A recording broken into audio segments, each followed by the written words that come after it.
What's up, you guys? The Teller checking in once again. Going to be doing a quick breakdown of Dana White's Contender Series, Season 3, Week 7. I don't like to put too much time into these events. You guys know how I do it. I like to put the majority of my energy into the big events. We got another one coming up this Saturday. Shishvenko is taking on Liz Carmouche. And, there's some spots on that card, taking place in South America. I like to put the majority of my energy into tape on events like that. I just feel like there's a lot more footage for the picking to just pick apart. And, when it comes to these types of fights, like tonight, there's not a lot of video, and there's a lot of question marks and a lot of X factors. But nevertheless, there's definitely certain spots where you can make money. So it's worth putting in, your due diligence and putting in your effort, because there's going to be certain spots where you're going to find some great value and you have to be ready to capitalize. So that's what we'll be looking to do tonight. Hopefully we can find you guys a winner, make a little bit of money on a Tuesday night. So we got the first fight of tonight. We got Dwight Joseph taking on Jason Pirin. We'll start on this guy, Dwight Joseph, for a minute. He's 9-1, born in Liberia, moved to Nebraska. The dude has a solid frame on him for the bantamweight weight class. He's already fought at featherweight. He's currently ranked the number 3 featherweight, fighting out of Nebraska. Not that that's saying too much. He's 9-1, 29 years old. His one loss came by way of split decision, so he kept it close. And this guy, he finished a lot of his fights too. Pulls off a lot of chokes. And from what I've been able to see on him, as far as the fight footage I've been able to pull up, his striking is not bad. Very quick twitch. He has some power behind his punches, has some pop on him. And pretty polished up too. It's not too nasty, you know what I mean? They're not coming from fucking left field like wild hooks. He throws them down the pipe. So, like I said, his striking's kind of polished up and he has some subs to go with it. But the problem I have is that he is 9-1, but all the guys he's been fighting, it's just been horrible competition. I've looked into all his opponents, just complete trash, losing records. So that's a major red flag right there. But what I've seen on tape is not bad. So I do see why he's getting the call to fight on Dana White's Contender Series. Then we'll take a look at his opponent, Jason Pirin. This guy currently ranked the number 3 bantamweight, fighting out of New England, the New England area. 8-3, 26 years old. This guy also knows how to pull some chokes off. Had a 3-fight string of pulling off rear naked chokes, I believe they were. So the guy does know how to pull off basic subs as well. He's been in there with better competition, that's for sure. If you look at the guys that he's fought, been in there with guys like Blair Tugman, guys that have been on the Bellator scene. Some of his opponents, they fought guys like Andre Sukumtat, just a little bit, more polished fighters. Or maybe you don't want to say polished, maybe just guys that have been in the game a little bit more, a little bit better records and whatnot.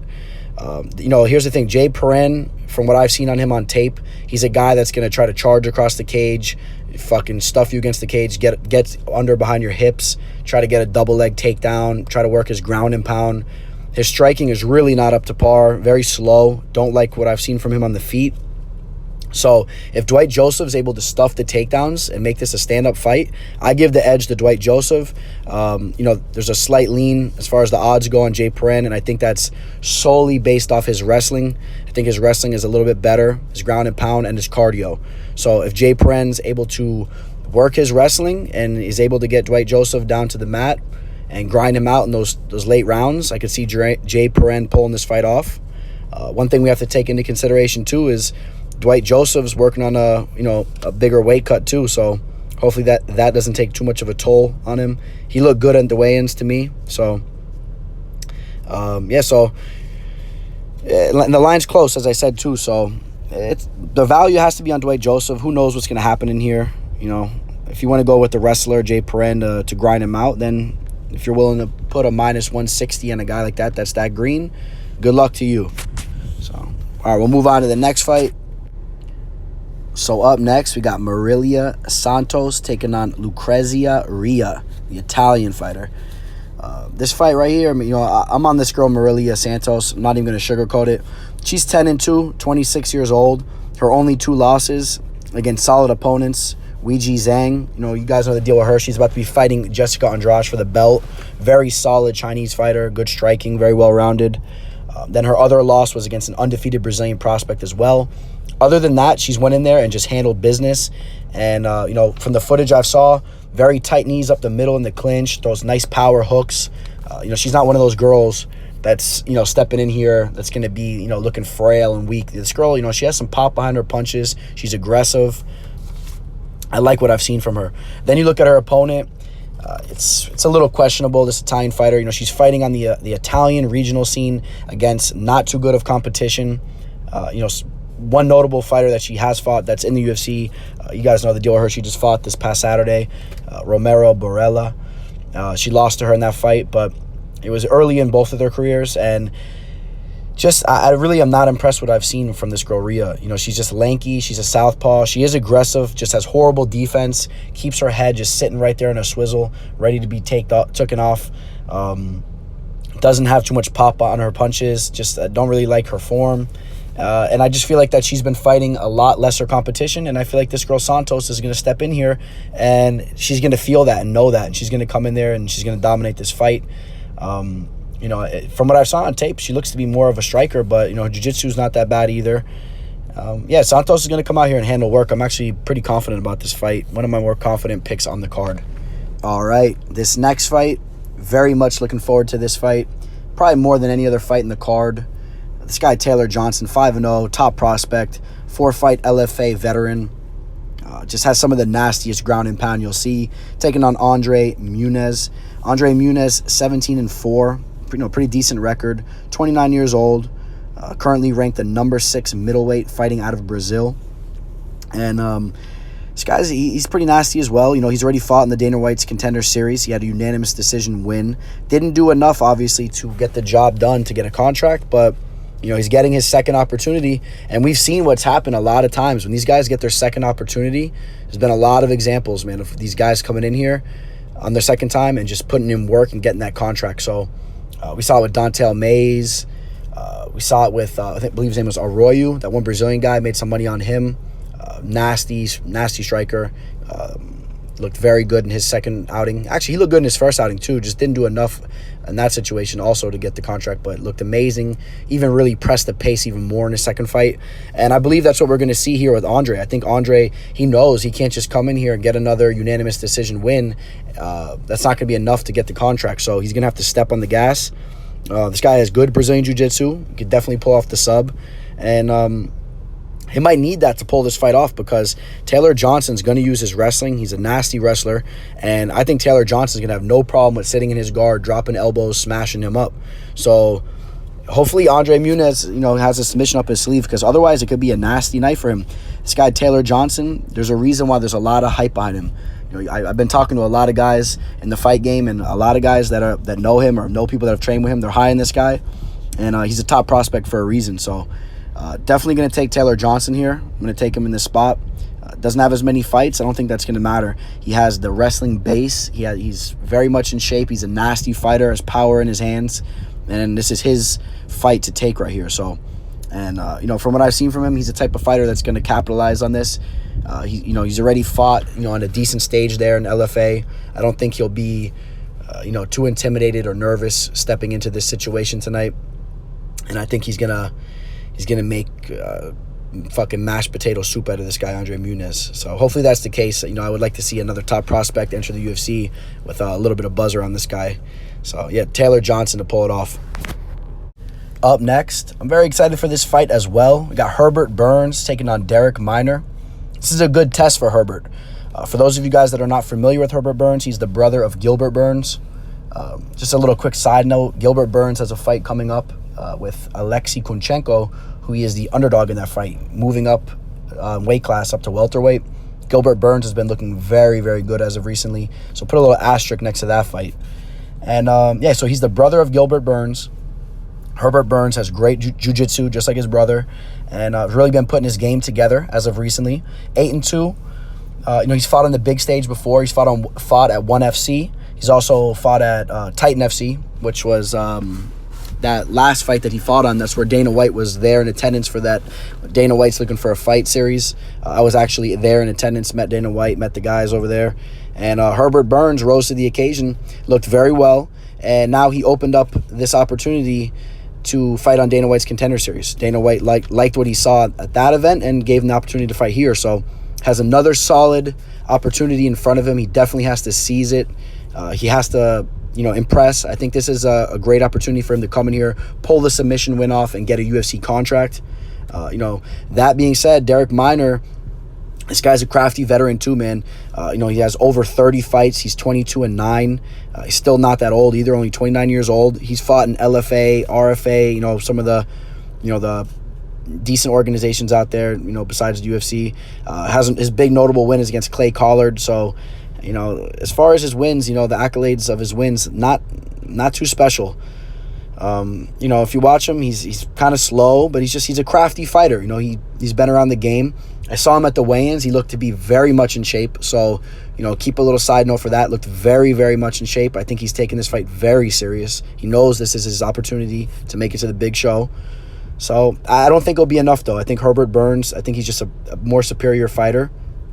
And I think he's going to come in here and he's going to pull the submission victory off and get a UFC contract. And he'll make it in the UFC, and he'll be one of the very few brother duos to ever fight in the UFC together, like the Pettis brothers, the Diaz brothers, and whatnot. So, pretty cool stuff. All right, here we go. We got the main event. To be honest, I'm not exactly sure why this fight was the main event, over the previous two fights I broke down. This guy, Omar Morales, taking on Harvey Park. I think Harvey Park is the main reason why they put this fight in the main event. I think they like this guy. I'm not exactly sure why. I mean, he's a decent fighter for sure, but nothing too spectacular, at least from what I've seen. We'll talk about him for a second. He's 12-2. He's already 33 years old.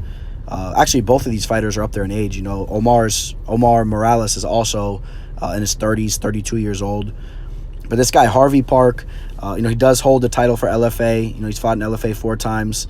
He's a well-rounded fighter. He's fought on the Jackson Wink fight series, years ago. So he's been on the fight scene. He's been up there mixing it up with some of the best of the guys. He has a loss against Austin Herbert, who is, he's not a can. That guy's actually a pretty decent fighter. He's coming off 2 finishes, 2 wins. Looked pretty good in those fights. And, just to break down some of the footage I saw on him, he's nothing spectacular, nothing electrifying too. He doesn't really have that one-shot power, in my opinion, from what I've seen. He can polish up his striking as well, just his form and whatnot. He needs to tighten up his elbows. From some of the footage I saw, comes a little bit wild with his hooks. They're kind of slow. But he mixes it up well. He could hit you with a solid punch, transition right into grappling, get under your hips, take you down. He's crafty. You could tell he has a lot of tools in his arsenal. He'll take you down, start dropping elbows immediately. He could finish you with elbows, ground and pound punches. He can throw a head kick up at your head. He does it all. That's the one thing I noticed about him. He definitely does it all. Does keep his hands a little bit low. Want to see him keep his hands a little higher. I think he could be susceptible to some counter punches and get slept by some of these top guys. And this guy, Omar Morales, definitely has the capabilities to do that as well. I saw some of his fights as well. And one fight, I believe it was in Bellator, threw a nasty head kick, fucking caught the guy right in his chin, rocked him, followed up with some nasty pinpoint accuracy punches. So, he can hit you on the chin. But, Morales, even though I talked about how he looked good at that one fight, some of the other fight footage I saw of him, and even in that fight, he looked slow at times. He's kind of muscly, looked a little bit slow. So, training at an MMA Masters, a solid gym. I don't know. This is, I don't really know why the UFC is trying to hype these two guys up in the main event. Like I said, they're up there in age. Wasn't overly impressed with either of them. I'm going to give the nod to Harvey Park. Like I said, a little bit more well-rounded. I think this guy, Omar Morales, does have the possibility to gas out in his fights. Very, very muscly, labored in the way he strikes. I think if you lean on him, you could definitely gas out those arms pretty quickly and, put a beating on him in the later rounds. So, yeah, Harvey Park, I'll take him to win this fight. And I guess we'll see if, the UFC matchmakers and the guys that are, looking for the prospects, we'll see if maybe they found something that I didn't see. So maybe there's a reason why they're putting them on here. Maybe there was some stuff I didn't see, or rumors or whatnot, or people that they know on the inside that told them about this guy. So let's see if Harvey Park can rise to the occasion and pull off something spectacular in the main event. All right, that's going to wrap up my picks for tonight's fights. Believe they start at 8 p.m. Eastern, so make sure you're ready to pull that trigger. If you guys feel like there's some opportunities to make money, if you want to run it by me, I have no problem with that. Shoot me a DM, comment below here on YouTube. I have no problem giving you some insight On let me know what odds you're able to get, what fight you're targeting. I'll tell you what my thoughts are on it. Other than that, stay tuned for my UFC Fight Night 156 breakdown episode that will be being put out either later tonight or by the latest tomorrow.